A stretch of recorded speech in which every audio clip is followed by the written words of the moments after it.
Welcome into Beat the Bookie, everyone's favorite student-run sports betting program. My name is Gabe Perrin, and boy, do I have some bangers for you today. Now, I know last week was a bit of a rough one for the Beat the Bookie family with my good friend Nathaniel Cunningham losing some cash, but $4 isn't too bad, but that's not to worry. I've got some wild picks for you from college basketball to NASCAR, and of course, some Winter Olympics picks for you as well. Now, this is my first Beat the Bookie appearance, so I've never been on this leaderboard. Let's take a look at the BTB standings. How about Griffin Marcy? Just wait until next week, guys, because I know I'll be at the top.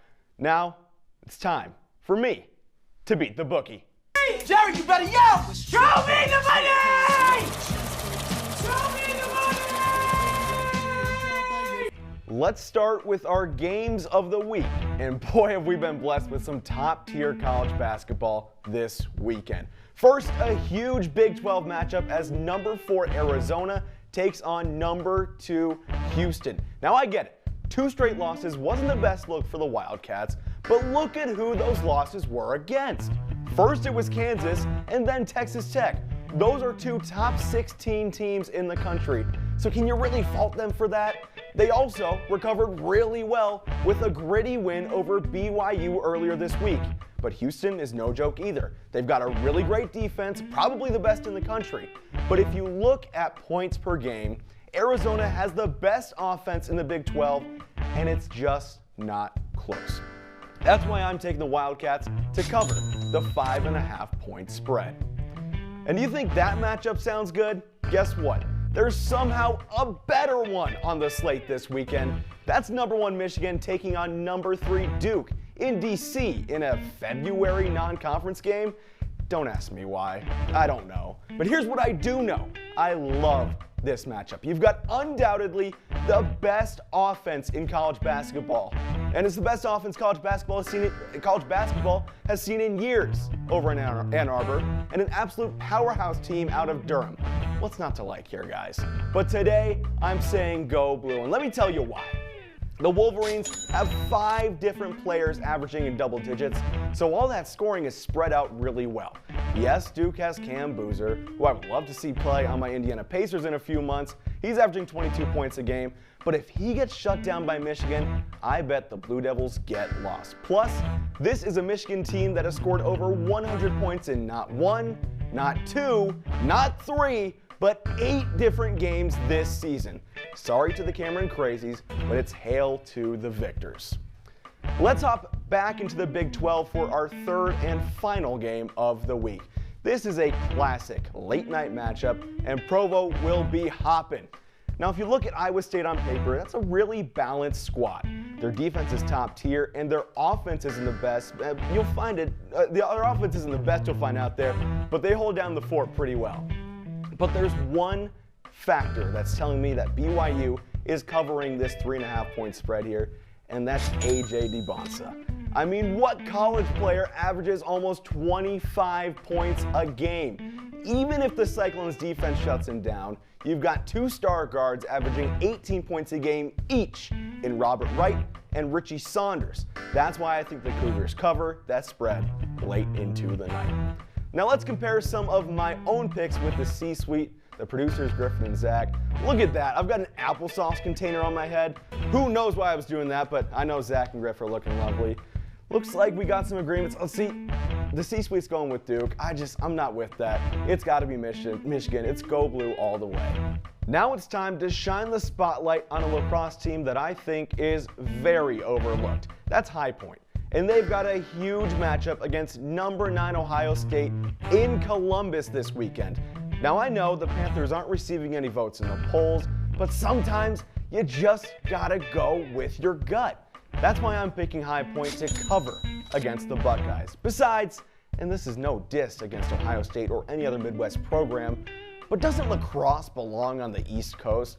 I'm from the Midwest myself, and even I think we should stick to basketball. Okay, rant over, back to hoops now. To an ACC matchup between 2 of the worst teams in the conference in Pitt and Notre Dame. These 2 teams have lost a combined 10 of their last 11 games. That's bad.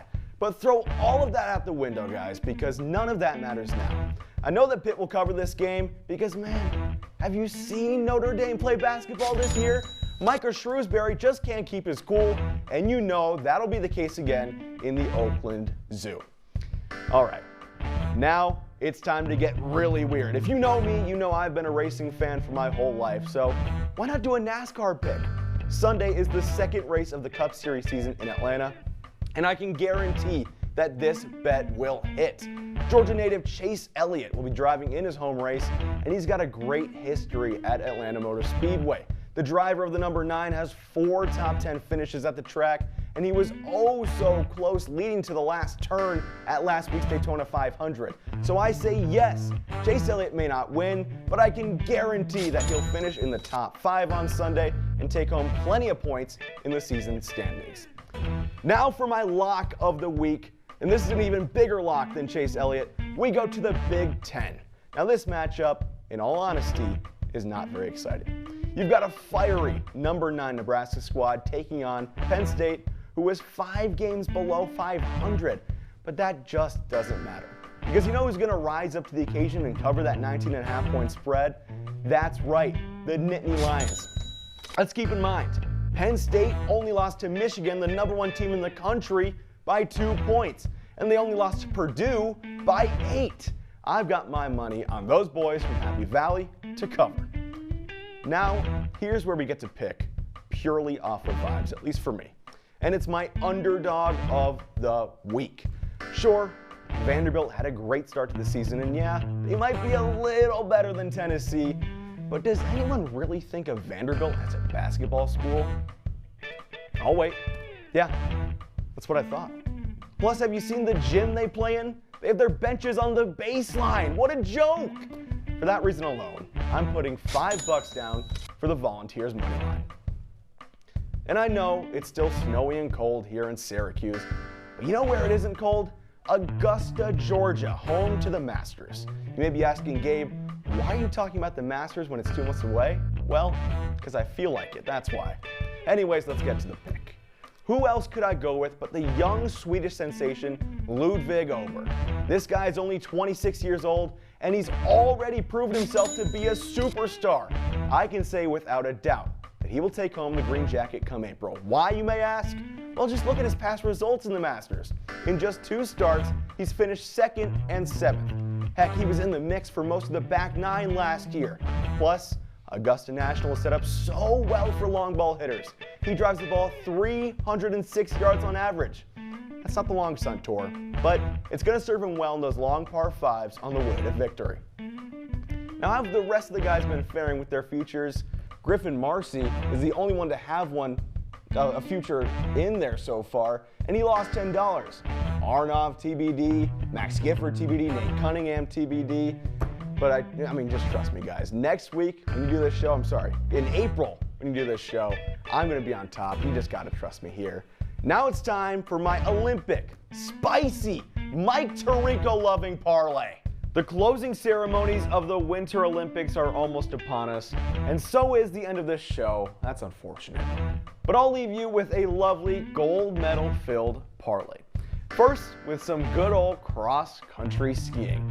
And let me tell you, I've never done it, but this stuff looks really hard. The women's 50-kilometer race is almost upon us, and I'm looking to another Swede, Frida Karlsson, to take home that precious gold medal. She's the reigning world and Olympic champion in 2 different disciplines. So Frida, let's just add 1 more of those shiny golds to the collection. And how about some speed skating? The men's mass start race is approaching, and who else will take home the gold but the speedy American USA Jordan Stolz. He's already won 2 gold medals in these games and set some world records along the way. Again, I've never speed skated before, but I can tell absolutely nothing can face him. We finished with Saturday's women's biathlon final. And if you don't know what biathlon is, it's a combination of cross-country skiing and target shooting. I mean, that's just unfathomable. They literally carry rifles on their backs while cross-country skiing. It's awesome. Highly recommend. Now, I can't tell you who I think will take home the gold, but I do know who will be on the podium receiving a medal no matter what. And that's Italy's Lisa Vitozzi. She's competing in her home country, and she's already taken home 2 medals this week. I can guarantee she'll be somewhere on the podium at the end of that race. So to recap all of these picks, let's start at the top. I've got $10 for Arizona to cover against Houston, $10 for the #1 team in the land, Michigan, to cover the spread against Duke, $10 for BYU to cover the spread against #6 Iowa State, $10 of course on my favorite lacrosse team, High Point, to cover against #9 Ohio State, and $5 for Pitt to cover the spread against that joke of a team, Notre Dame. Then some NASCAR, $10 for Chase Elliott, my guy, to finish top 5 at Atlanta on Sunday.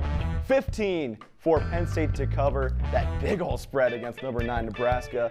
$5 for the Tennessee money line against that joke of a basketball team in Vanderbilt. $10 over in April for Ludwig Oberg to win the Masters. And of course, that wonderful Mike Tirico loving, let's say that, $15 parlay for the Winter Olympics.